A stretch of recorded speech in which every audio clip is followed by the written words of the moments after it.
예, 오늘 뉴스탑10은 바로 여기부터입니다. 속전속결입니다. 지난 주말에 민주당이 당원들에게 서울시장, 부산시장 보궐선거 후보의 후보를 낼지 말지 물었었는데요. 그리고 단 이틀 만에 오늘 당원 개정을 의결했습니다. 오늘 이낙연 대표는 다시 한번 당원 개정의 명분을 강조했습니다. 당원 개정의 건은 316명의 찬성으로 당원제 108조에 따라 재적중앙위원 과반수 이상을 획득하였기 때문에 가결됐음을 선포합니다. 서울, 부산 시장 보궐선거에 후보를 낼 것이냐 여부에 대해서는 여러 논의가 있고 비판도 있습니다. 매우 높은 투표율과 매우 높은 찬성률로 당원들께서는 후보자를 내서 유권자의 심판을 받는 것이 옳다 하는 판단을 내려주셨습니다. 이 소식부터 본격적으로 좀 시작을 해보겠습니다. 이현정 의원님. 네. 비판 알지만 유권자 심판받는 게 맞다. 이낙연 대표 다시 한번 이 말을 강조했는데 뭐 여기에는 또 숨은 뜻도 있을 것 같아요. 어제 그 투표율을 보니까 비교적 저조했기 때문에 이게 대표성이 있냐 없냐, 정당성이 있냐 없냐 이걸 두고도 여전히 뒷말들은 있거든요. 그렇습니다. 지금 뭐 일단 중앙위원회를 통해서 당원 개정안이 통과되기 때문에 일단 절차상으로는 모든 게 다 끝이 났습니다. 굉장히 빠른 시간 내에 어떤 당원 개정안이 통과된 것인데요. 이제 지금 와서 보면 사실 당원 개정안 같은 경우는 굳이 전당원 투표를 할 필요가 없습니다. 대의원 대회나 위임받은 중앙위원회에서 그냥 통과하면 당원 개정을 할 수가 있는 거거든요. 지도부만 있어도. 뭐 그렇습니다. 근데 굳이 이거를 전당원 투표에 올린 이유가 뭐냐라는 이제 의문점이 있는 거예요. 결국 뭐냐면 이게 지금 사실은 전당원 투표라는 게 공식적으로 전당원 투표를 할 수 있는 거는 이게 3분의 1 이상이 참여를 해야 되거든요. 근데 이번 같은 경우는 이게 26%밖에 지금 어떤 면에서 참여를 하지 않았지 않습니까? 사실상 여론조사라는 거거든요. 그러니까 그런 면에서 본다면 어떤 면에서 보면 이 당원 개정을 충분히 대의원대회나 중앙위원회를 통해서 할 수 있음에도 불구하고 네. 뭔가 명분이 약하니까 당원들한테 책임을 떠넘겨서 투표를 했는데 문제는 당원들의 3분의 1도 여기에 투표를 하지 않았다는 게 이제 결국은 문제가 되지 않겠습니까? 이제 그렇다 보니 지금 또 이 개정안을 보면 또 부칙을 또 여러 가지 지금 단다는 거 아니겠어요? 그러니까 결국 뭐냐면 이 정당성이 없는 조항 개정을 결국 당원들의 책임을 돌리고 결국 이제 통과를 시켰지만 그러나 여전히 정치적으로 이제 이 문제에 대해서는 이낙연 대표가 정책 책임을 떠안고 갈 수밖에 없는 구조가 아닌가 그런 생각이 듭니다. 예. 앞서 부칙 얘기를 잠깐 하셨는데 제 옆에 이 부칙 얘기 설명이 좀 나와 있어요. 논란의 중심에 서 있던 당원이 96조 2항 그러니까 중대한 잘못이 있으면 해당 선거구의 후보자를 추천하지 아니한다 이거였는데 여기에 대해서 전당원 투표로 달리 정할 수 있다. 또 이번 보선의 경우 여론조사로 가늠한다. 이렇게 부칙들을 하나씩 추가했거든요. 그러니까 이 조항 자체가 굉장히 부실한 조항이고요. 당원 96조가 지키기 어려운 조항이라는 걸 민주당 내에서도 이번에 자성의 목소리가 있었습니다. 그럼에도 불구하고 당원 96조를 삭제하지 않고 그냥 부칙만 단 것은 앞으로도 수많은 문제를 야기할 수 있는 것이거든요. 예를 들어서 지금 뭐 민주당 뭐 동네 시의원 같은 경우에도 되게 문제가 된 사람이 많고 뭐 도의원 중에도 보면은 여러 가지 추문에 휩싸인 사람들이 많은데 그럼 이 사람들이 만약 문제돼가지고 사퇴하게 되면은 이 전당원 투표 매번 실시할 겁니까? 아니면 자기들이 정치적으로 중요한 사안에 대해서만 실시할 겁니까? 지금 재판받고 있는 김경수 지사 이번 주에 2심 판결이 나게 되는데 만약에 4월 전에 뭐 대법원 판결까지 난다고 한다면은 그럼 또 한 번 당원 투표 걸 것입니까? 말이 안 되는 것이죠. 그러니까 저는 이 조항 자체가 애초에 그 전에 선거를 앞두고 국민들에게 환심을 사기 위해서 만들어진 반헌법 조항이라는 것을 인지하고 이번에 제대로 고쳤어야 되는데 그러지 않고 지금 급급해가지고 고친 것 자체도 굉장히 문제고 저는 여론조사로 이런 거 당원 대상 여론조사로 이런 거 결정할 수 있다고 한다면은 저는 이게 저 조항 자체가 무슨 의미가 있느냐. 사실 이번에 26% 정도가 응답했다고 하는데 그 정도면은 당의 핵심 골수 지지층입니다. 그렇다고 한다면 그분들은 매번 이런 여론조사나 아니면 전원 투표할 때마다 우리 후보 내세요 이럴 거 아니겠습니까? 그럼 당원 자체가 무력화되는 것인데 이렇게 했다는 것 자체가 눈 가리고 국민 속이기 아니냐 이렇게 지적할 수밖에 없습니다. 그러니까 이준석 의원님 하나만 더 질문을 드릴게요. 여기 보면 아직 이 부칙을 넣을지 말지 논의 중이라고 하는데 이번 보선의 경우 여론조사로 가능한다. 그러니까 이번 여론조사 투표율도 워낙 낮고 민주당 당원 가운데 10명 중에 2명 찬성, 그러니까 뭐 그들만의 투표 아니었냐, 이 지적 때문에 이거를 보완한다, 뭐 이렇게 봐도 되는 거예요? 저는 그렇게 봐야 된다 보고요. 원래 사실 우리가 정족수라는 것을 두고 그리고 최저 투표율이라는 걸 두는 이유는 뭐냐면은 예. 어느 정도 이상의 집단에서 민의가 반영됐을 때 그걸 인정한다는 것이거든요. 우리 예전에 보면 한 10년 전에 보면요. 오세훈 시장은 그때 33%에 미달해가지고 그때 무상급식 주민투표 그거 얼마나 투표하면 까보고 싶었겠습니까? 예. 까면은 무상투표 반대하는 표가 상당할 텐데 그런데 저는 그때도 결국 룰에 따라 가지고 그걸 인정하지 않지 않았습니까? 그럼 민주당 같은 경우에도 본인들의 전당원 투표의 규정이 33%라 그러면은 이번에 물론 전당원 투표의 의결 형식이 아니었다 하더라도 예. 그에 미달하는 수치가 투표했다고 한다면은 여러 가지 해석이 가능하거든요. 그 지금 깎인 투표율 같은 경우에 너무 부끄러워가지고 투표 못한 걸 수도 있어요. 이번에 이 투표 자체가. 그런 여러 가지 해석이 가능한 것인데 그냥 자기들 마음대로 이 아주 26%는 지지하니까 예. 이번 인정하겠다. 저는 이거는 민주주의 맨날 얘기하면서 민주주의 원칙도 모르는 그런 이번에 투표였다고 봅니다. 투표율 26% 중에 87%가 찬성을 했으니까 그죠? 예. 그 말씀하시는 거예요. 예. 그래서 이렇게 누더기가 될 수밖에 없다, 뭐 이런 시각이신데요. 알겠습니다.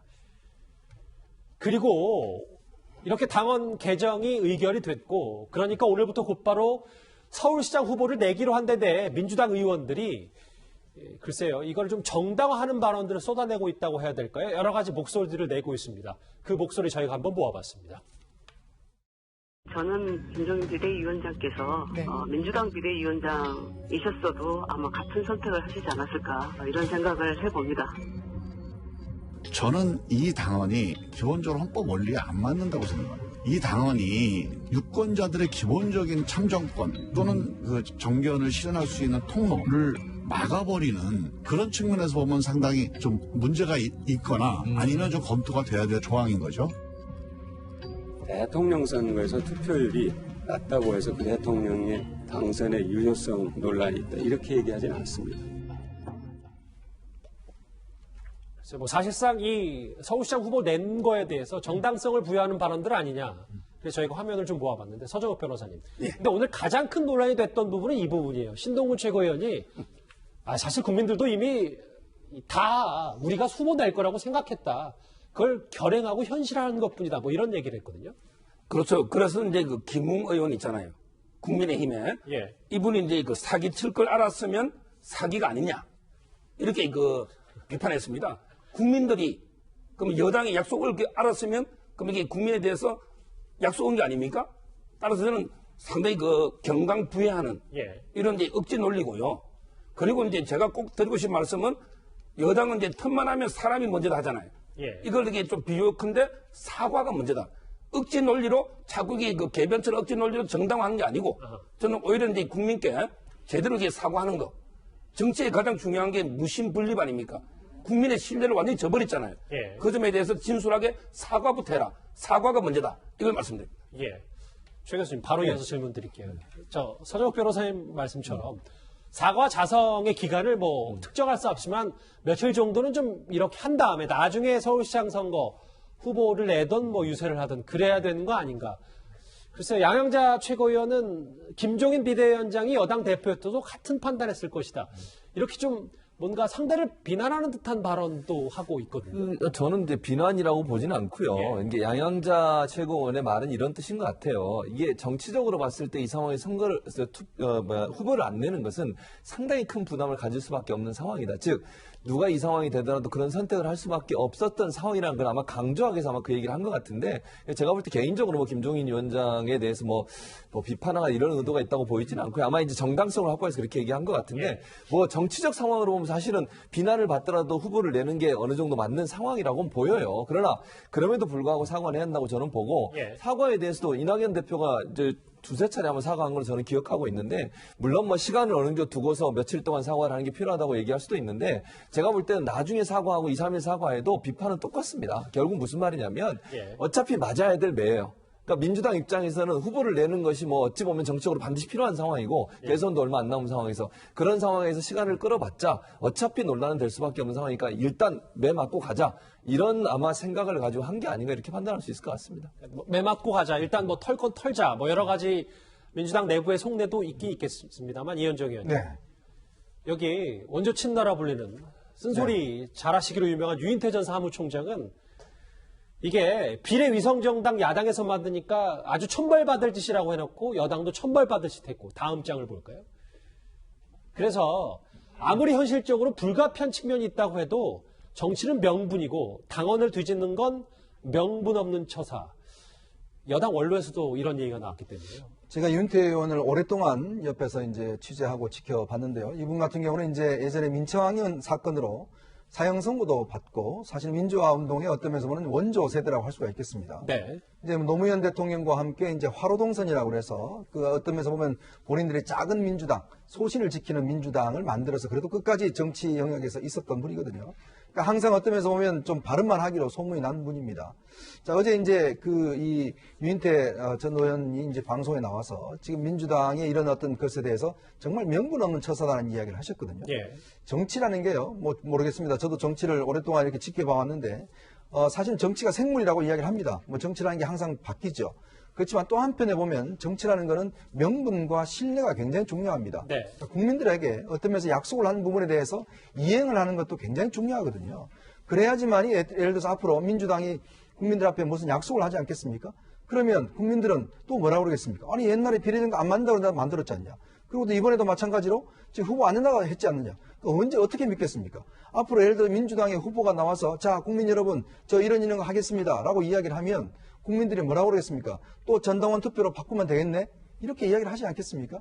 약속이라는 건요, 어쩌면 국민과의 약속입니다. 그리고 그 약속 때문에 많은 덕을 봤잖아요. 그 당시에 또 야당을 향해서 그렇게 비난했지 않습니까? 자, 그러면 최소한 좀 미안한 감정이라도 가져야 되는 거 아닙니까? 야당에 대해서. 그렇게 야당에 대해서 그렇게 뭐 후한무치하다 했던 분들이 지금 아무 이야기도 하고 있지 않아요? 대통령도 마찬가지고.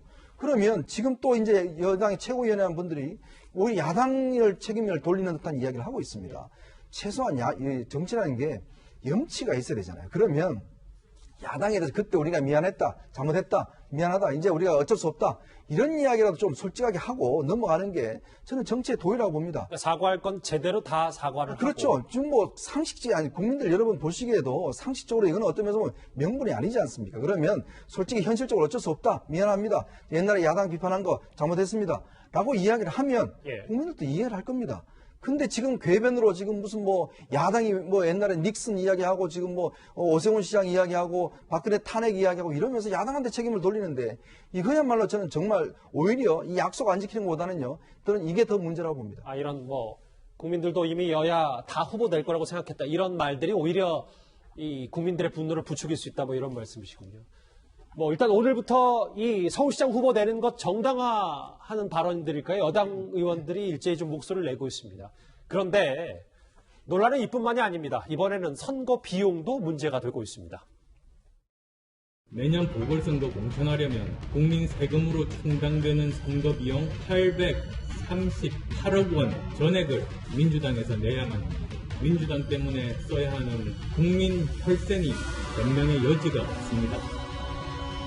선거 비용 같은 경우도 오세훈 서울시장이 사퇴하거나 박근혜 대통령이 탄핵돼서 발생했던 선거 비용에 대한 이 부담, 특히 이명박 대통령에 대한 이번에 법원의 판결로도 사과조차 하지 않고 있는 것도 있지 않습니까?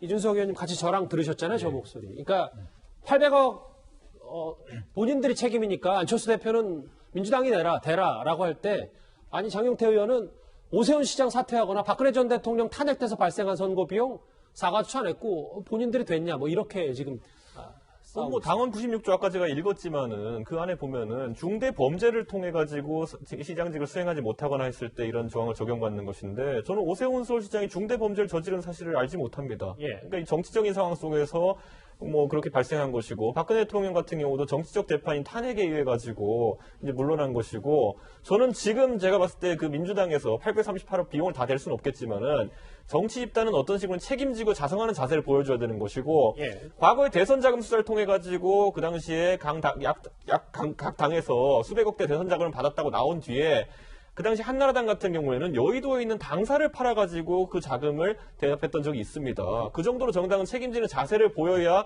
국민들에게 다시 지지를 받을 수 있는 것이고, 저희 당사 없다가요, 최근에 15년, 20년 지나가지고 최근에 당사 마련했습니다. 그 정도의 기간 동안 책임을 지겠다는 자세를 보였을 때 국민들이 아, 진짜 뭔가 자성하는 모습 자체는 보이는구나 이렇게 하는 것인데, 민주당에서는 지금 오세훈 시장이 여기 왜 나옵니까? 오세훈 시장이 무슨 범죄를 저질렀습니까? 근데 이런 식으로 자꾸 손가락이 상대방을 향하게 된다면은 국민들이 정말 자성하지 않는 자세구나, 어떻게든 말로 넘어가려고 하는구나, 이런 생각을 할 수밖에 없고요. 저는 이번에 민주당 일각에서는 그래도 이런 목소리가 나옵니다.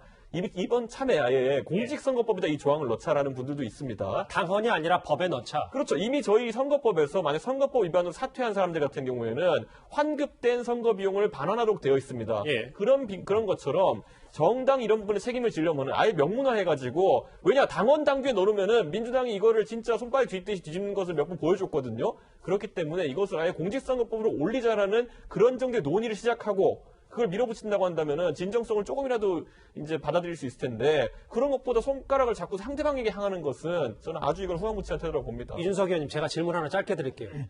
제가 뭐 장경태 의원은 아닌데 다른 입장에서 보면 뭐 오세훈 서울시장 건은 그렇다 치더라도 박근혜 전 대통령 탄핵 이후에 홍준표 당시 후보가 대선에 나갔을 때 일부에서는 뭐 선거 비용 말고 도대체 탄핵에 대해서 본인들이 스스로 책임을 지고 본인들이 사과를 했냐, 이 부분을 민주당에서는 좀 캐묻는 것도 있는 거거든요. 저는 당연히 그때 사과에 대해 가지고는 탄핵이라는 건 아까 말했던 것처럼 정치적 재판이고, 그 안에서 국회의원들이 3분의 2가 표결해가지고 올리고 헌법적 헌서가 판단한 것이기 때문에 형사재판이 끝난 다음에 저희가 그 부분에 사과할 게 있으면 사과할 것이고요.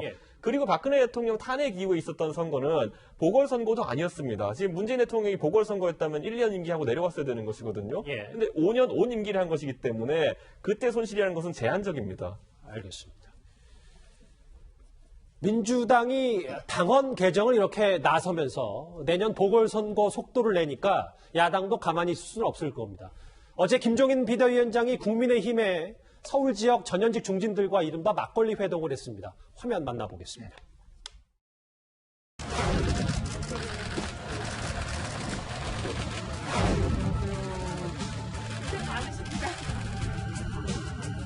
내년도 서울시장 보궐선거를 앞두고 서울시에서 자선을 하시고 지금 원외지구당위원장 맡고 계시는 분들이 내년 서울시장 보궐선거에 우리가 어떤 자세로 임해야지 승리를 일끌 수 있느냐 하는 이런 의견을 갖다가 한번 집합해 보기 위해서 오늘 저녁에 만난 것 같아요. 서울 시민들이 가장 선호하는 분을 뽑아야죠.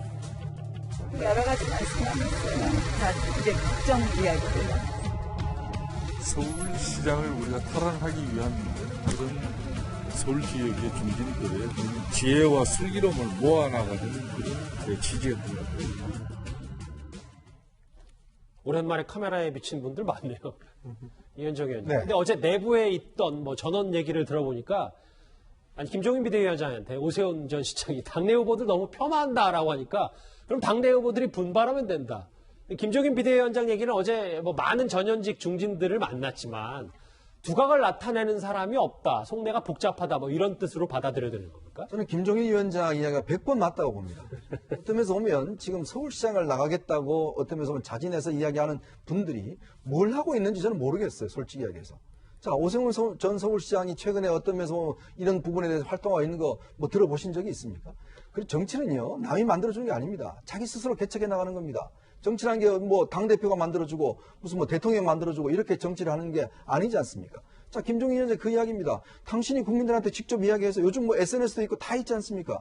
그러면 그걸 통해서 국민들에게 내가 서울시장이 왜 돼야 되는지, 나는 어떻게 하겠는지, 거기에 대해 인기를 얻고 거기에 대해 지지를 얻으면 당연히 지지도 올라갈 거 아니겠어요? 그러면 김종인 위원장이 무시할 수 있겠습니까? 무시 못합니다.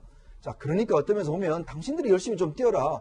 새벽에 일어나서 열심히 뛰고 밤늦게까지, 그리고 자기에 대한 브랜드 가치를 높이고 나는 서울시 이렇게 만들겠다라고 이야기를 하면 국민들이 안 봐주겠습니까? 자, 그런 거 하지 않으면서 왜 나를 좀 안 띄워주냐. 이렇게 이야기를 하는 게, 이거는 정치라는 게. 띄워달라는 것보다는 깎아내리지 말라 뭐 이런. 아니, 그러니까 내릴 수가 없는 거죠. 예를 들어서 본인이 그렇게 인기가 좋으면, 아, 이 위원장이 이렇게 깎아내리겠습니까? 그러니까 어떤 면에서 보면 지금 이 타성에 젖어 있는 거예요. 정치를 하시는 분들이 자꾸 누군가의 자기가 좀 이렇게 띄워주는 생각을 하고 있는데, 저는요, 만약에 지금 서울시장 후보라면 새벽부터 저녁까지 나와서 서울시내 돌아다니겠습니다. 시민들 만나고, 나 이렇게 하겠습니다. 메가폰 들고 하겠어요. 그런 거 하나도 하지 않으면서 이제 와서 당한테 왜 폄훼하느냐 이런 이야기를 하면 그게 말이 되겠습니까? 여당이 후보를 내기로 했으니까 야당도 급할 수밖에 없는데, 그런데 여기 나오는 김종인 비대위원장, 사실 야권 내 또 다른 서울시장 후보군으로 거론되는 안철수 대표에 대해서 꽤 부정적인 의견을 여러 차례 드러냈었습니다. 그런데 오늘 같은 당 권은희 의원의 생각은 좀 달라 보입니다. 안철수 대표의 지금 결심이 의미가 있는 것이 아니라 시민들이, 국민들이 야권을 판단하는, 신뢰하는 이 정도가 의미가 있는 것이고, 그 시민들의 판단 속에 안철수 대표의 결정은 상호 소통하면서 이루어질 것 같습니다. 서울시장 가능성 제로, 절대 안 하겠다, 이건 아니시네요. 제로와 무조건은 지금 정치 지도자들이 할 상황은 아닌 것 같습니다. 국민의당 권은희 원내대표 얘기는 지금 안철수 대표가 뭐 여러 가지 것들 고려할 게 아니라 대선 주자도 빨리 준비할 게 아니라 차출해서 뭔가 바꿔야 된다. 안철수 대표 나가야 된다. 뭐 이런 얘기입니까? 그렇죠. 당에서는 이제 그 옛날에 주이삭 이분이 이제 부대변인이거든요. 서대문구의 의원인데 이분도 이게 안철수 대표가 불출마하니까 탈당을 해버렸습니다. 그러니까 당에서는 이제 그 존재감 때문에 출마를 권유하는데요. 제가 보기 그 정치인은 들고 날 때 진퇴를 잘 알아야 돼요. 근데 가장 제가 보기에 안철수 대표 있잖아요. 이분은 이제 나아가고 후퇴하고 들고 날 때를 잘 모르는 것 같아요. 옛날에 그 고 박원순 시장하고 지지율이 10배 될 때, 그때는 나아갈 때예요. 근데 그때 양보해버렸잖아요. 그리고 이제 대선 이후에 이번에 지방선거 나가면 안 되는데, 근데 그때는 나가가지고 또 3등 해버렸잖아요. 저는 상당히 이번에는 아마 이제 제가 보기에는 나가면 안 된다. 이런 타이밍인데, 어떻게 할지는 모르겠지만, 이분은 이제 대선 때 21% 넘었잖아요. 6.8% 얻은 유승민 의원도 대선에 가고 싶지 서울시장 안 오잖아요.